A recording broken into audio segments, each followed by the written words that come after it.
Amen. Alléluia, soyez bénis dans le nom de Jésus. Aujourd'hui, c'est dimanche. Il est déjà tard, puisqu'il est déjà 19h44. La Bible dit « Tout concourt au bien de celui qui aime Dieu ». Mais aussi que nous devons chercher continuellement la grâce de Dieu. En cette journée, la semaine est finie.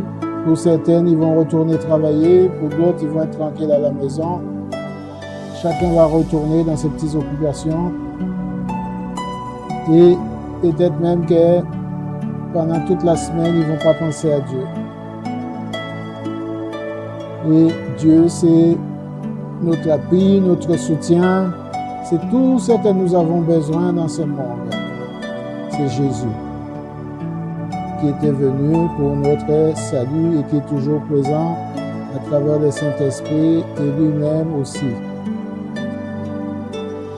Je vais parler d'un sujet qui me tient à cœur. C'est un sujet que je vais intituler « La réconciliation de Dieu avec les hommes et aussi les femmes ». Amen. Je vais prier, je dis Père éternel, c'est toi qui es Dieu, qui est tout-puissant, que c'est toi qui inspires. Inspire-moi, Seigneur, à travers le Saint-Esprit. Guide-moi, prends contrôle de ma bouche, de mes pensées, de tout ce qui va sortir de moi. Utilise-moi comme un canal pour parler et pour édifier. Seigneur, je bénis toute personne qui va écouter et entendre et écouter ce témoignage de cette que Dieu peut faire dans la vie d'une personne chaque jour. Amen. Soyez bénis au nom de Jésus. Je vais commencer par lire 2 passages bibliques. Je loue le Seigneur pour son amour infini pour l'homme sur la terre. Son amour infini. Amen. Je vais lire Psaume 11, le Psaume 11. Psaume 11. Amen. C'est en l'Éternel que je cherche un refuge. Comment pouvez-vous me dire, fuis dans vos montagnes comme un oiseau? Car voici les méchants bandent l'arc, ils ajustent leurs flèches sur la corde pour tirer dans l'ombre sur ceux dont le cœur est droit. Et quand les fondements sont renversés, le juste que fera-t-il? L'Éternel est dans son saint temple, l'Éternel a son trône dans les cieux, ses yeux regardent, ses paupières sondent les fils de l'homme, l'Éternel sonde le juste, il est le méchant et celui qui se plaît à la violence. Il fait pleuvoir sur les méchants des charbons de feu et du soufre. Un vent brûlant, c'est le calice qu'ils ont en partage. Car l'Éternel est juste, il aime la justice. L'homme droit contemple sa face. Amen.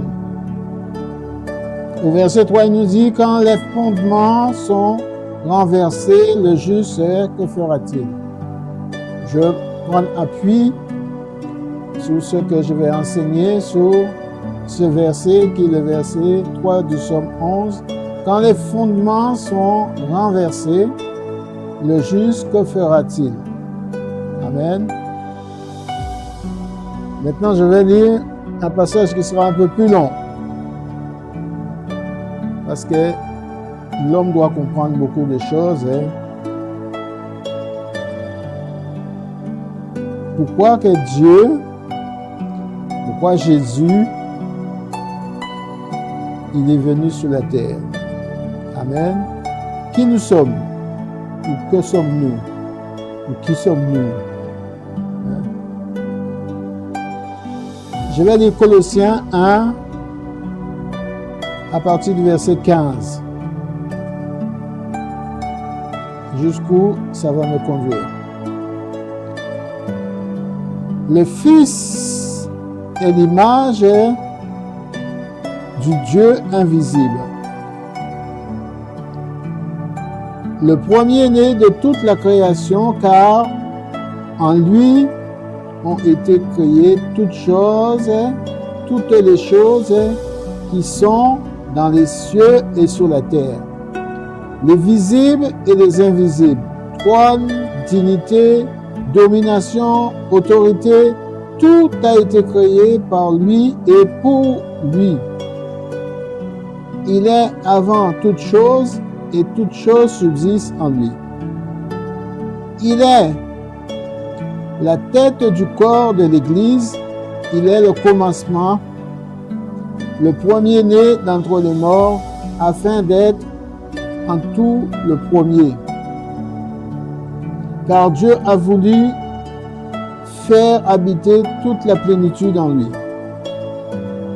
Il a voulu par lui toute réconciliation, tout réconcilier avec lui-même, tant ce qui est sur la terre que ce qui est dans les cieux. En faisant la paix par lui, par le sang de sa croix, et vous qui étiez morts autrefois, étrangers et ennemis par vos pensées et par vos mauvaises œuvres, il vous a maintenant réconciliés par sa mort dans le corps de sa chair, pour vous faire paraître devant lui saint, sans défaut et sans reproche, si du moins vous demeurez fondés et inébranlables dans la foi, sans vous détourner de l'espérance de l'Évangile, que vous avez entendu, qui a été prêché à toute la créature sous le ciel et dont moi, Paul, j'ai été fait ministre. Amen. Je me suis arrêté au verset 23. Ici, Paul parle qu'il a été fait ministre, et on sait que Paul a été fait ministre de Jésus-Christ, celui qui est mort sous la croix et qui est le premier-né de toute la création. Quand on dit premier-né de toute création, c'est-à-dire que il est le premier de tout ce que Dieu a créé. Amen. Et il est lui-même Dieu même. Amen. Le Fils est l'image du Dieu invisible. Le Fils, Jésus, est l'image du Dieu invisible, qui s'est fait chair. La Bible nous dit dans Jean 1er, au commencement était la parole,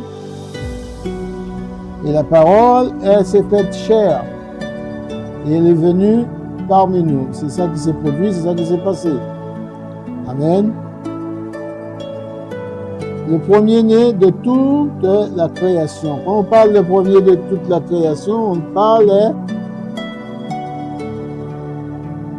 d'un mystère, le premier-né de toute la création. On parle d'un mystère. La Bible nous dit Dieu est esprit. Car en lui ont été créées toutes les choses qui sont dans les cieux et sur la terre, les visibles et les invisibles, trône, dignité, domination, autorité. Tout a été créé par Jésus, le premier-né, qui s'est fait chair. Comment il s'est fait chair? Si vous avez suivi de mes vidéos, j'avais déjà expliqué dans une vidéo une vierge qu'on appelait Marie, qui était mariée avec Joseph. Et puis, l'ange lui est apparu et lui a annoncé cette nouvelle comme quoi le Saint-Esprit va venir la couvrir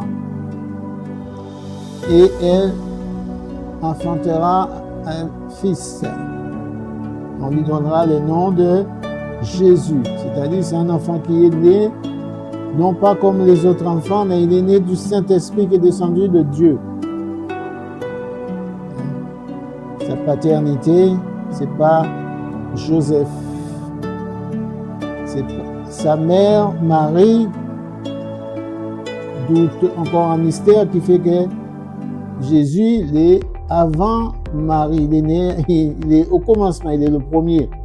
Il a juste utilisé Marie quand il s'est transformé en chair, quand il est devenu chair. Qu'on n'aime pas. Il a juste utilisé Marie comme Heureusement, avec Fortuneo, vase. il y a des chiffres qu'on aime, comme Amen. celui-ci, numéro 1. Ça, c'est le notre mystère place au de classement Dieu. des banques les moins Car chères. Dieu peut Fortuneo, tout j'aime faire. la banque. Rien n'est impossible à Dieu. Les choses qu'on va voir que c'est impossible, non, c'est pas impossible à Dieu. Dieu, il peut tout faire. C'est comme si il a fait l'insémination artificielle, comme dit. Hein. Il a créé son propre corps à l'intérieur de Marie. Le sang de Jésus. Le sang de Jésus sur le corps. Le sang de Jésus sur le corps.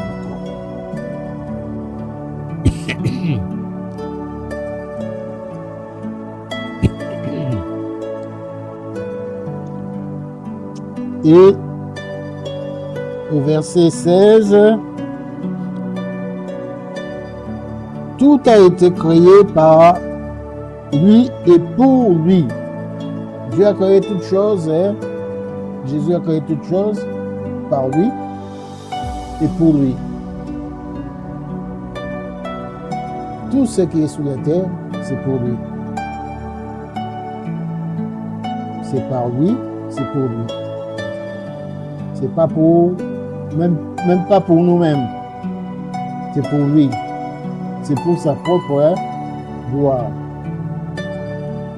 C'est pour qu'on soit pour lui ses adorateurs, ce qu'il voulait. C'est comme si on est ses bébés, ses enfants, et il a déversé son amour sur nous. La Bible dit dans Jean 3, 16, Dieu a tant aimé le monde qu'il a donné son Fils unique afin que quiconque croit en lui ait la vie éternelle. Tout est mystère. Non? Amen. Tout est pour Jésus. Chaque chose qu'on fait, c'est pour le glorifier, c'est pour le louer, c'est pour l'honorer, c'est pour que lui en tire toute la gloire pour lui-même.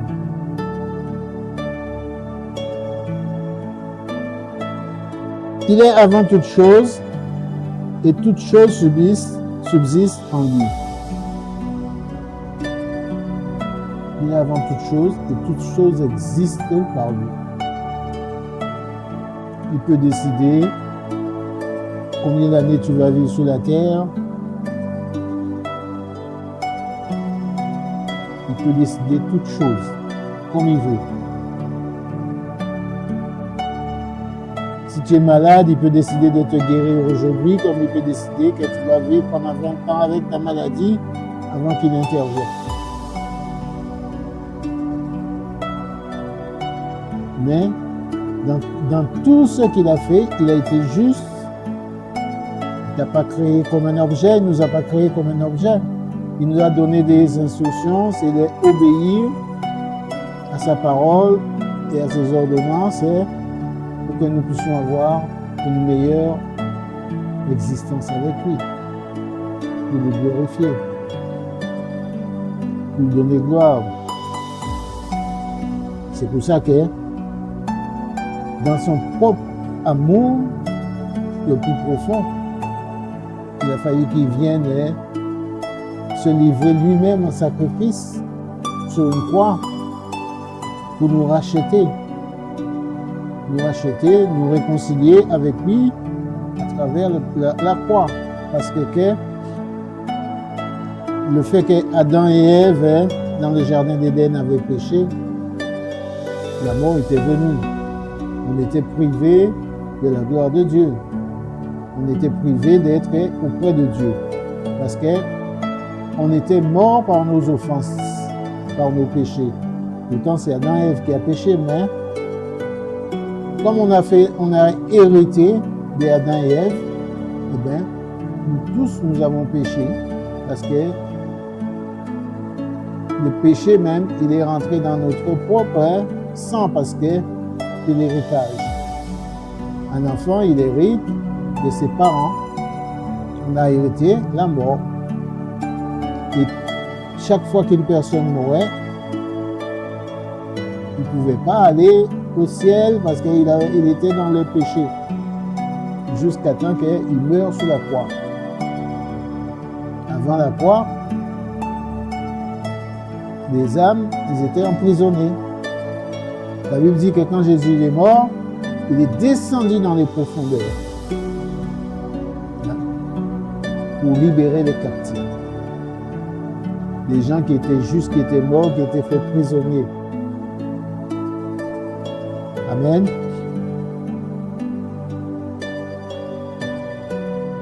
Le premier-né, il est la tête du corps de l'Église. L'Église, c'est un corps. Il y a un verset qui dit, il y en a un c'est le pied, il y en a un c'est la tête, il y en a un c'est l'œil. L'Église, c'est un corps, le corps de Christ. Le corps, si on regarde le corps, on regarde notre propre corps, on a une tête, on a des yeux, on a une bouche, des oreilles, des dents, on a un cœur, des bras, des ongles, des cheveux. Tout ça fait partie du corps. Et l'Église, il est constitué comme un corps. Toute personne qui est dans l'Église, quel que soit l'endroit où tu te trouves, tu fais partie du corps de Christ. Du corps de Christ, l'Église de Christ. L'Église, c'est pourquoi Jésus est mort. Si tu es plus ou moins, qui en fait partie de l'Église, tu es attaché au corps de Christ. Le corps de Christ, pour qu'on comprenne une chose, c'est la parole de Dieu qui doit être quelque chose comme qui ne change pas. L'obéissance à cette parole fait que c'est cette parole qui va te permettre de rentrer dans l'Église de Christ et de vivre éternellement. Parce que si tu viens avec une autre parole, une autre doctrine, tu ne fais pas partie du corps de Christ. Si tu ne connais pas la loi est dans la Bible. Et ça, c'est ça une Bible. Ça, c'est une Bible. La Bible, c'est là où on va puiser pour connaître les ordonnances et les lois de Dieu. Il y en a qui l'enseignent, mais est-ce qu'ils l'enseignent dans la vérité? Tu peux le savoir seulement à travers ça. Parce que la Bible nous dit qu'il y aura un temps, il y aura des faux prophètes. Des faux prophètes, ça veut dire des faux personnes qui enseignent. Ils enseignent quoi? Ils enseignent toujours la même chose, mais ils falsifient. La Bible nous dit qu'on ne rajoute pas et on ne retranche pas dedans. Et on le fait selon la sainte doctrine de Jésus-Christ. Amen. Si on veut faire partie du corps de Christ, on est obligé de suivre la doctrine que Christ a laissée, qui est sa propre parole qui est descendu du ciel, qui est venu nous enseigner, c'est qu'il est venu accomplir tout ce qui était prévu depuis le début pour que nous soyons rachetés. Parce que Dieu n'est pas un Dieu de désordre. Depuis le commencement, quand il a commencé à parler, il a mis un plan en route pour sauver l'homme. Parce que celui qui a fait pécher l'homme, on dit c'est le serpent. Mais en fin de compte, le serpent, c'est celle qu'on parle dans l'Apocalypse, on peut dire, c'est le dragon. On dit qu'il s'est fait jeter, il s'est fait chasser du ciel, et il a entraîné des étoiles du ciel avec lui. C'est lui qui a chuté du ciel, et depuis il est en colère, il est fâché. Il est fâché après les hommes sur la terre, après la postérité de la femme. Amen.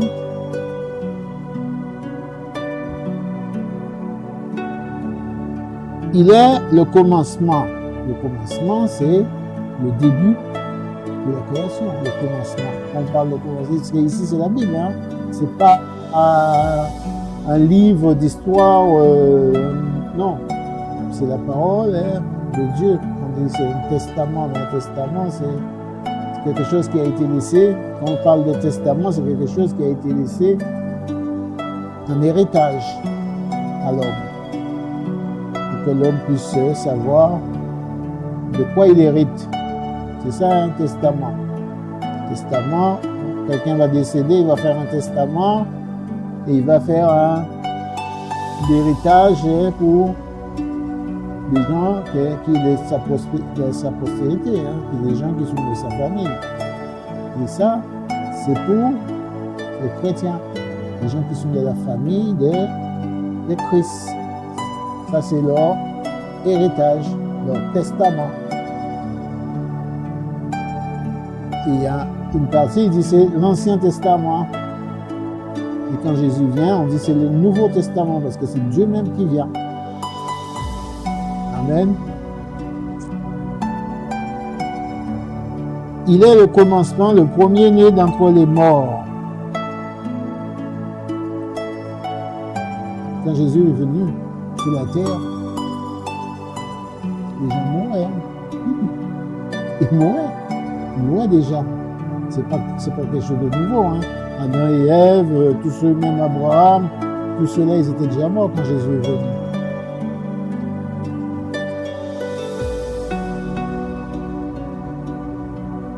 Quand on parle premier-né des morts,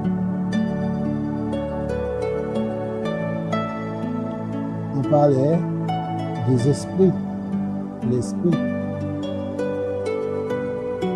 qui va, parce que la chair même, chez l'homme, quand tu meurs, la chair, on dit poussière tu es, poussière tu vas rester, c'est l'esprit qui renaît, l'âme de la personne qui renaît, jusqu'au jour du jugement. Mais Jésus, il est le premier-né, ça veut dire quoi? Ça veut dire qu'il n'a pas attendu le jour du jugement, parce que c'est lui-même qui va juger, c'est-à-dire qu'il peut se réveiller dans son propre corps. Il est le premier-né des morts. Il s'est réveillé dans son propre corps. Quand il est mort à la croix, on l'a mis dans un tombeau. Quand il est mort à Golgotha, on l'a mis dans un tombeau. Et lui, le troisième jour qu'on est allé voir dans les tombeaux, parce que c'était le sabbat, les gens ne pouvaient pas. Et les Juifs, ils avaient les pratiques du sabbat. Ils pratiquent encore.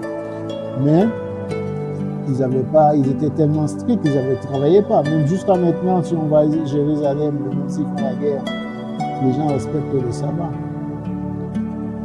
Mais le troisième jour, quand ils sont allés au tombeau, ils allaient chercher le corps pour voir. Non, il est ressuscité. Le corps même, il n'était plus là.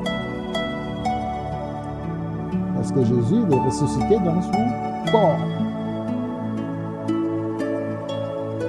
De Dieu.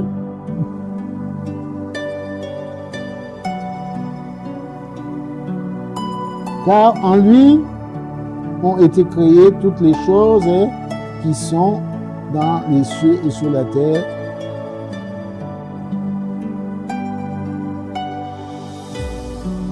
Oui.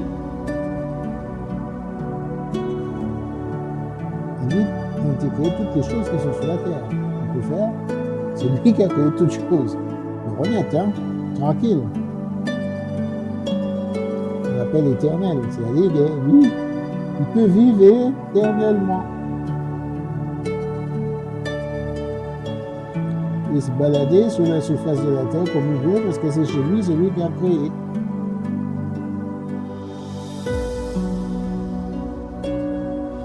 Au verset 19, il dit que « Car Dieu a voulu faire habiter toute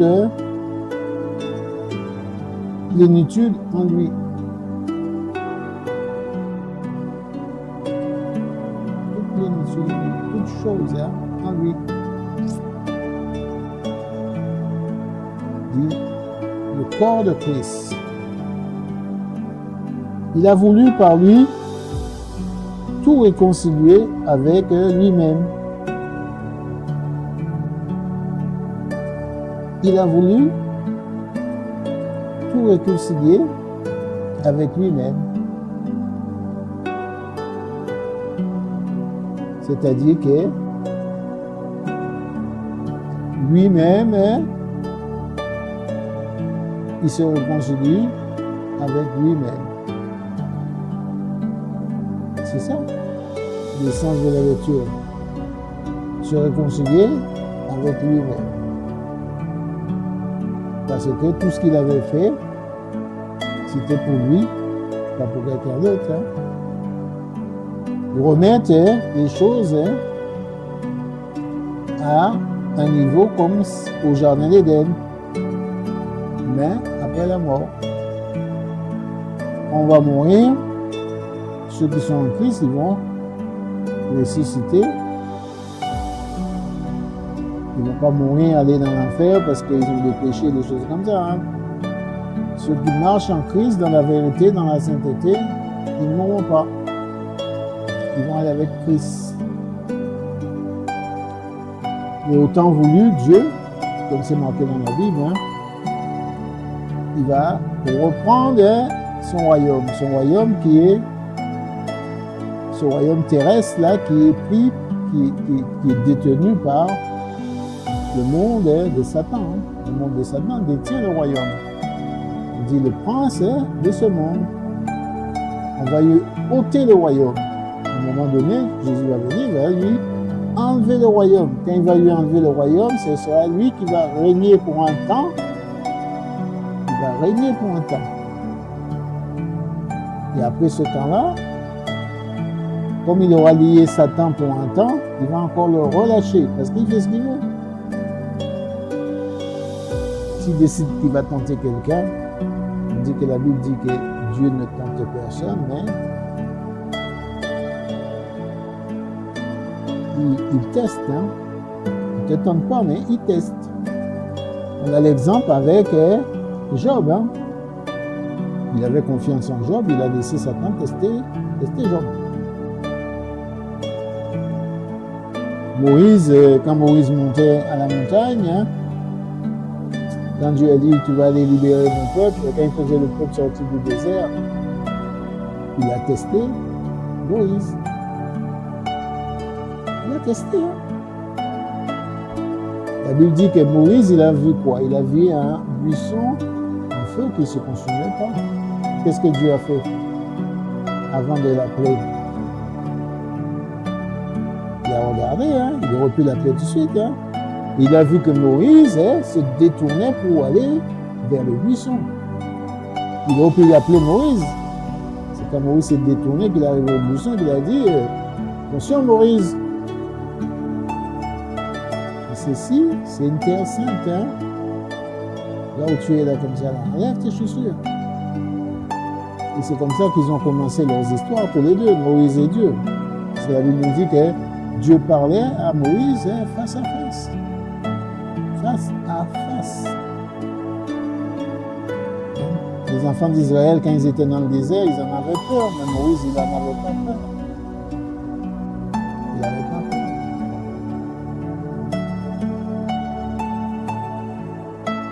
Dieu, il regarde si on a le cœur pour lui.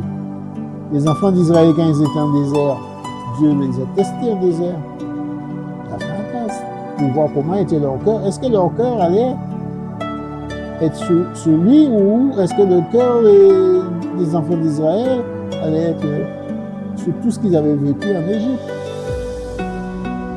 La Bible dit que toute la génération qui était sortie d'Égypte, ils sont morts au désert. Parce qu'ils étaient toujours en train de réfléchir, penser aux choses qu'ils avaient vécues en Égypte. Maintenant qu'ils sont au désert, ils ont toujours leur pensée à retourner en Égypte. Et Dieu n'a pas accepté. Parce qu'ils avaient toujours le désir de quoi? Ils avaient le désir de retourner, de manger des concombres. Quand Moïse était monté à la montagne, hein, ils ont fait un veau d'or. Mais pourquoi? Parce qu'ils avaient vu ces choses en Égypte. Ils ont vu ça en Égypte.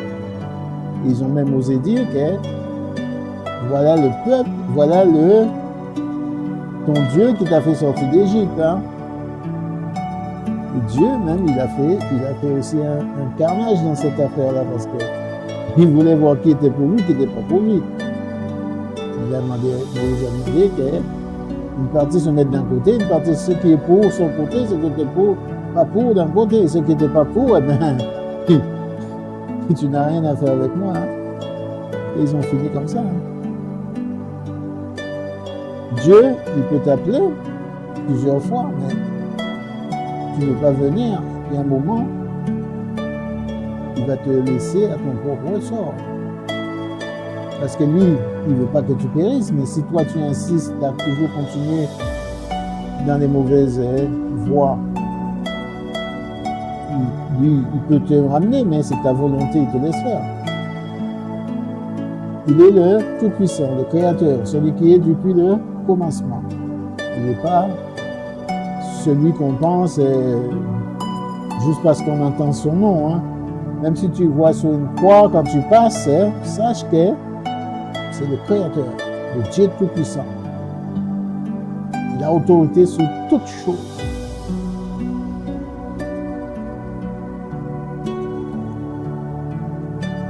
Amen.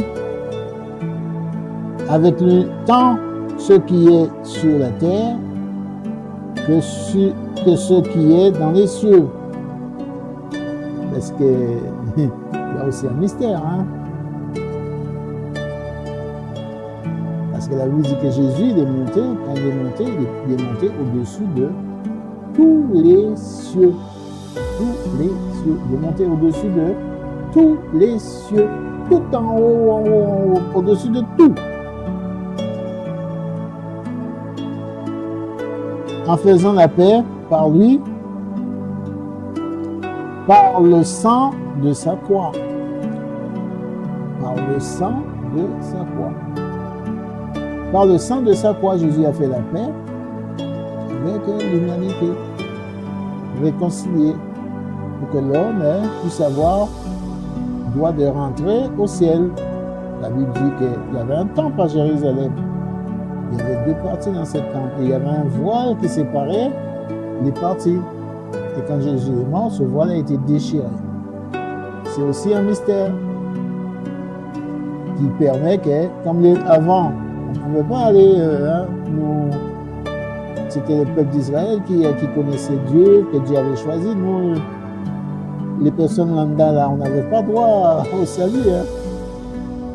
Et c'est comme ça, hein, en déchirant le voile, qu'il a permis que tous, comme il était le créateur de tout le monde, hein, soit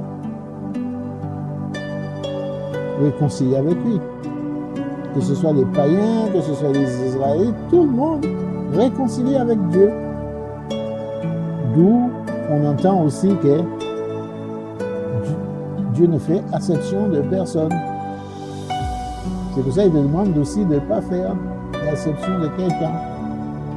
Tu n'as pas à choisir qui tu vas donner l'évangile, qui tu vas enseigner la parole. C'est tout le monde a droit.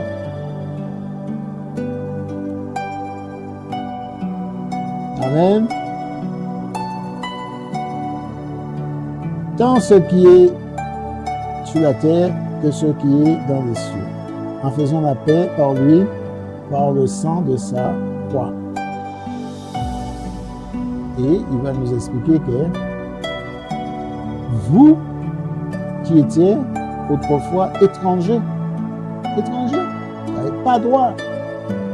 Il n'y avait que le peuple d'Israël qui avait droit. Vous étiez des étrangers, pas droit. Et ennemis par vos pensées et par vos mauvaises œuvres. Je crois que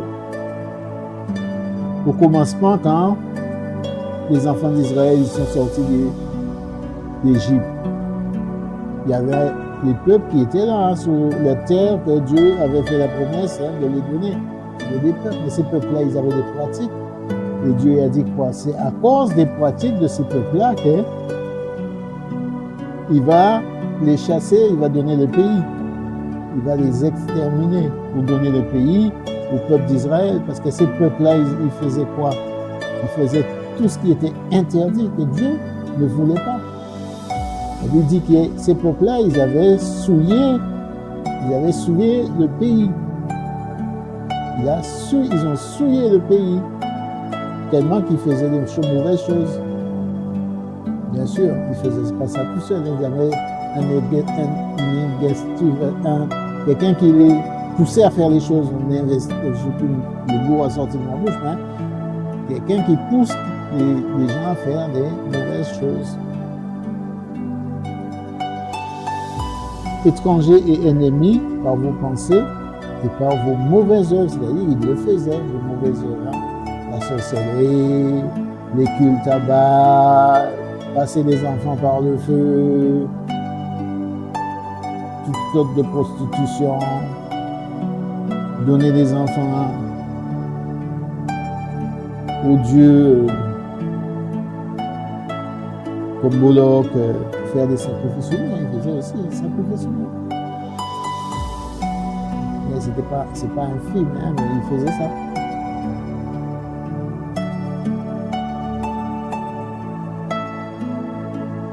Il vous a maintenant réconcilié par sa mort dans le corps de sa chair.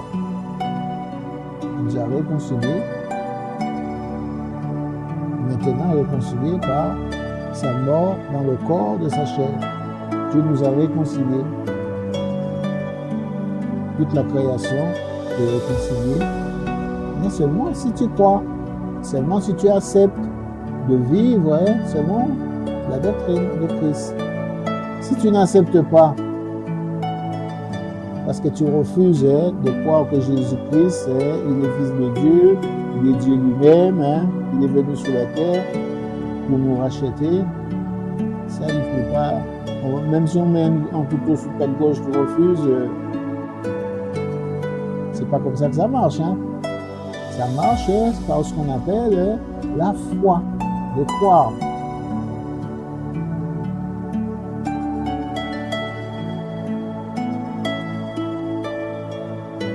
Le verset 22 dit, pour vous faire paraître devant lui saint.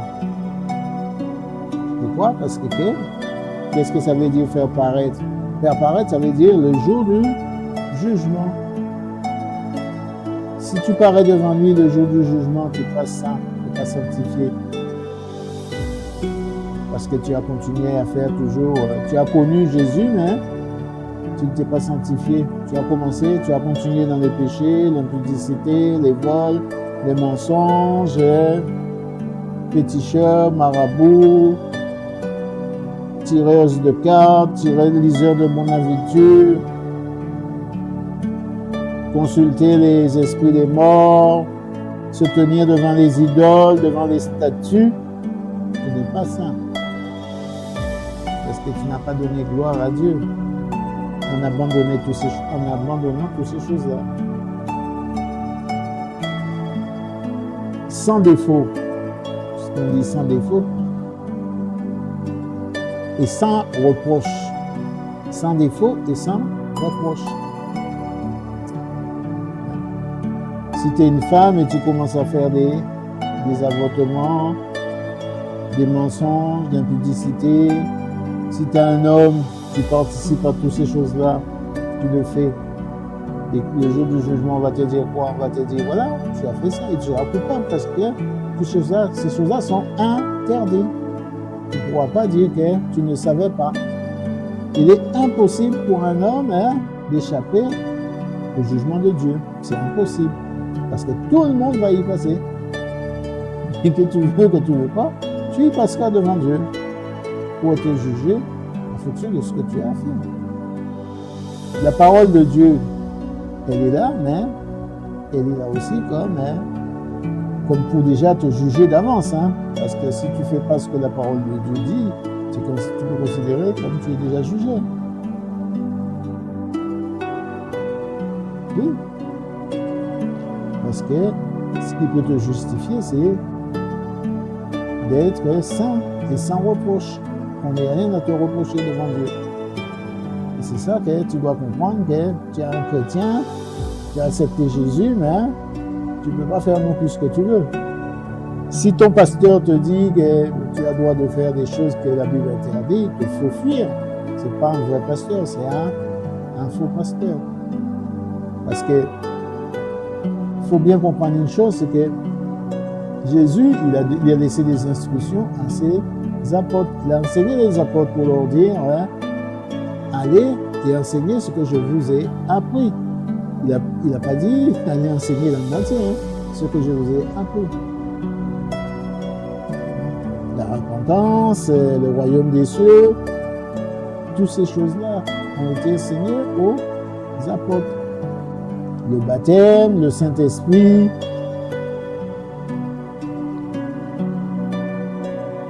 tout est dans la Bible.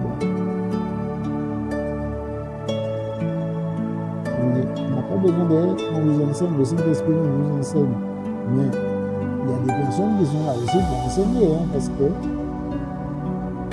c'est pas pour rien qu'il a dit, allez et enseignez et apprenez, baptisez.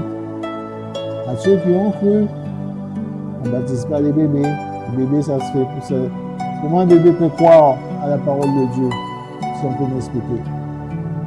Un bébé qui vient de naître, il a 3-4 mois, il va croire comment à la parole de Dieu? Explique-moi. Si on peut m'expliquer ça, c'est bien. Je veux bien qu'il y ait des bébés super intelligents. Ils sortent du ventre de la maman, ils croient en Dieu. Ils sont super intelligents, ces bébés-là. Ils disent même, je vais être baptisé parce que je crois. Moi. Je crois que ça, c'est un calinard. Tout ça, on peut dire que ce sont des faux prophètes, des ouvriers d'iniquité qui n'ont pas peur du jugement de Dieu. Et si on entre dans leur temple, vous allez voir, il y a toutes sortes d'idoles là-bas. Dans les temples là qui sont en train de baptiser les bébés, là, il y a toutes sortes de statues, des idoles. Dieu a dit quoi? Que je trouve personne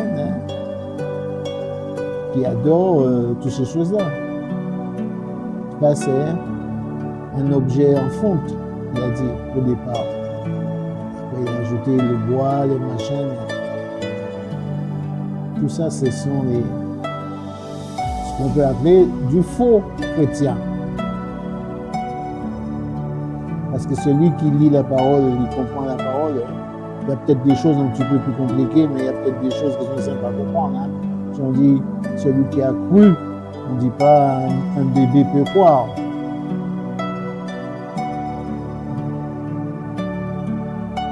Les enfants, si un enfant meurt sans conscience, il n'a pas fait de mal sur la terre.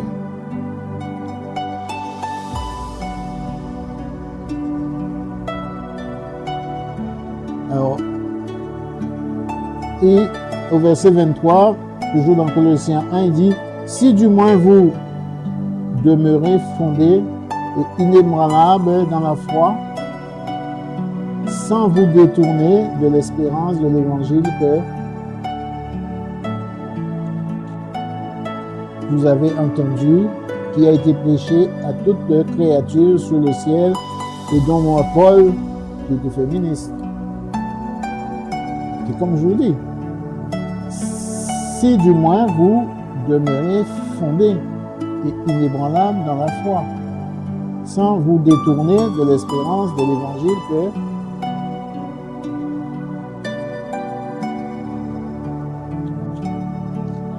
que vous avez entendu. Et c'est là que devient tout un mystère, parce que la question que je pourrais te poser, c'est: tu as entendu quoi? Qu'est-ce que tu as entendu? Est-ce que tu as entendu le vrai évangile? Parce que c'est pas, l'évangile ne vient pas dans l'époque de maintenant, elle vient déjà du temps de Jésus, cet évangile. Si on parle, il y a plus de 2000 ans. Vous savez, on peut voir le monde changer devant ses propres yeux. Hein. Ça dépend quel âge qu'on a, à quelle époque on a vécu, pour voir le monde changer. Hein. Beaucoup de choses changent avec le monde. Le monde ne reste pas toujours figé. Le monde évolue, le monde change. Avant qu'il y ait la voiture, il y avait quelque chose pour que les gens se déplacent. Avant qu'il y ait l'avion, il y avait quelque chose pour que les gens se déplacent.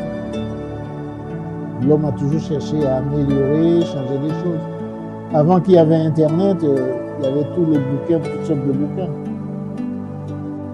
Avant qu'il y ait l'email, qu'on envoie, tac, c'est parti, c'est arrivé. Il y avait la poste, il y avait le courrier, les timbres. Mais la parole de Dieu, c'était parole. Elle est restée la même, hein, parce que c'est Dieu. Dieu ne change pas. Chaque fois qu'elle a été écrite, il a toujours fait en sorte que la parole reste la même. Aujourd'hui, on va entendre qu'il manque des livres. Hein. Ce n'est pas des livres qui manquent, hein, parce que la Bible dit qu'on aurait pu écrire je ne sais pas combien de livres. C'est qu'est-ce que Dieu lui-même, il a dit que ce sont les livres qu'il faut lire. Parce que si quelqu'un vient rajouter, la Bible dit que tu ne rajoutes pas. Est-ce que tu crois? Est-ce que tu ne crois pas? Parce que tu vas voir les gens qui vont dire qu'il y a tel livre, ils vont parler de choses. Et puis, on va se rendre compte que ce sont des ignorants. À l'heure actuelle, on va trouver des personnes qui font des vidéos, mais des vidéos par l'intelligence artificielle. L'intelligence artificielle, il n'y a pas l'esprit de Dieu. Hein. Elle n'existe pas en lui. Dieu peut utiliser l'intelligence artificielle, mais l'intelligence artificielle n'a pas l'esprit de Dieu. Parce que l'esprit de Dieu, Dieu n'a pas. Il a peut-être donné l'intelligence à l'homme pour faire toutes ces choses-là, mais ces choses-là n'a pas d'esprit dedans. C'est juste une intelligence, comme on dit, artificielle. L'esprit de Dieu, c'est différent. L'esprit de Dieu, c'est vivant. C'est pas comme un objet inanimé. Parce qu'on pourrait penser que ce sont des objets inanimés. Non. Ce sont des objets qui, même si on les entend parler, il n'y a aucun esprit dedans. C'est juste une voix qu'on lui donne à faire par rapport à l'intelligence de l'homme. Et on peut faire dire tout ce qu'on veut. Il faut bien comprendre que le monde a changé. Au jour d'aujourd'hui, ce qu'il faut bien comprendre, c'est que Dieu a toujours fait en sorte que sa parole ne change pas. Il a dit, je suis le Dieu qui suit. Le Dieu qui suit, c'est-à-dire il suit même sa parole. Il y a même dans un verset, il dit que Dieu obéit à sa parole. Lui-même, Jésus, il obéit à sa propre parole. Alors, tu peux comprendre dans tout ça, quand Dieu veut se réconcilier avec les hommes et avec les femmes, qu'est-ce que Dieu veut que tu comprennes? Est-ce que tu as assez de courage pour croire? Ou est-ce que tu attends d'être mort, parce que tout le monde va mourir un jour, pour dire, ben j'aurais dû croire. C'est ça la question.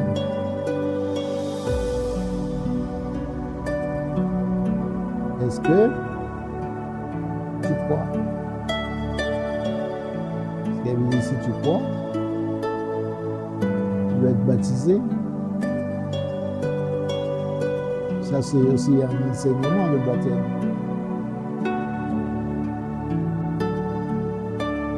Dieu, il laisse toujours le temps, mais à un moment, le temps, il va finir. Le temps, il va finir. La Bible nous dit qu'il reviendra. Christ va revenir un jour. Jésus va revenir un jour. Il dit, soyez prêts, tenez-vous prêts, mais est-ce que tu seras prêt? Si du moins tu l'as rencontré ou tu ne l'as pas rencontré, est-ce que tu t'es posé la question de quoi on parle de Jésus? Aujourd'hui, je vais parler de qui est Jésus et que lui veut se réconcilier avec l'homme. Il veut se réconcilier pour que l'homme ne périsse pas. Que lui-même, il s'est mis, il a quitté son trône. Il est descendu sous forme du Saint-Esprit dans une femme appelée Marie. Il est devenu chair. Pour mettre Jésus au monde, Marie n'a pas eu de relation avec qui que ce soit.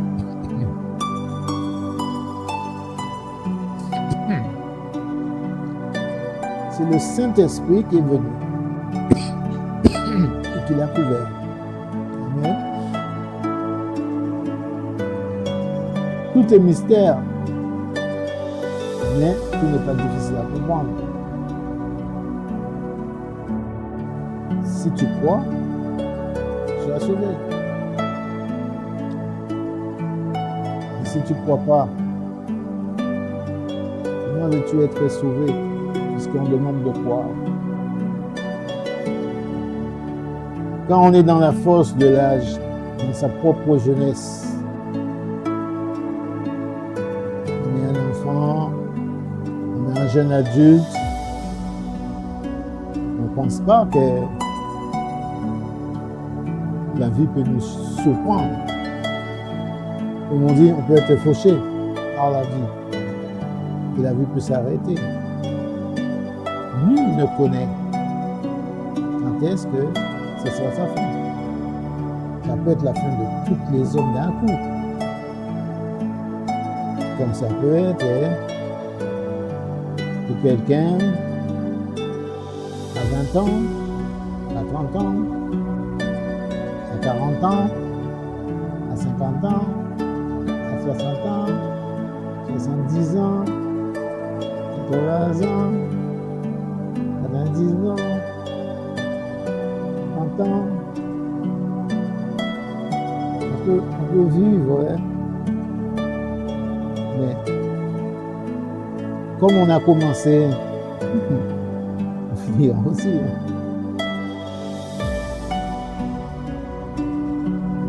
Ce sont des mystères de Dieu.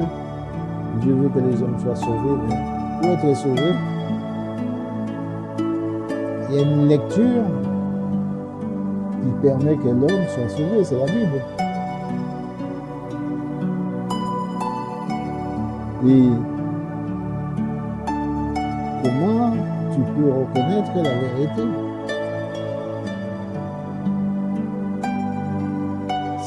si tu n'as pas lu la Bible, comment tu peux reconnaître? Si tu t'es jamais intéressé, comment tu peux reconnaître? Pourtant, ça existe dans toutes les langues, hein? Ça dépend quelle langue que tu parles. Il n'y a pas de langue où c'est pas traduit, hein? Toutes les langues. Quel que soit le langage que tu parles, hein, ça a été traduit. Hein?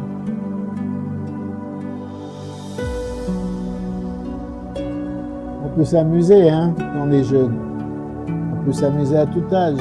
On peut faire des choses sans savoir pourquoi on le fait. Hein? Amen. Que le Seigneur vous aide, hein, qu'il vous bénisse. Hein. Cette petite vidéo, c'était juste pour parler que Dieu veut se réconcilier avec toi. Amen. Pour que toi, tu puisses vivre éternellement. C'est ça le but.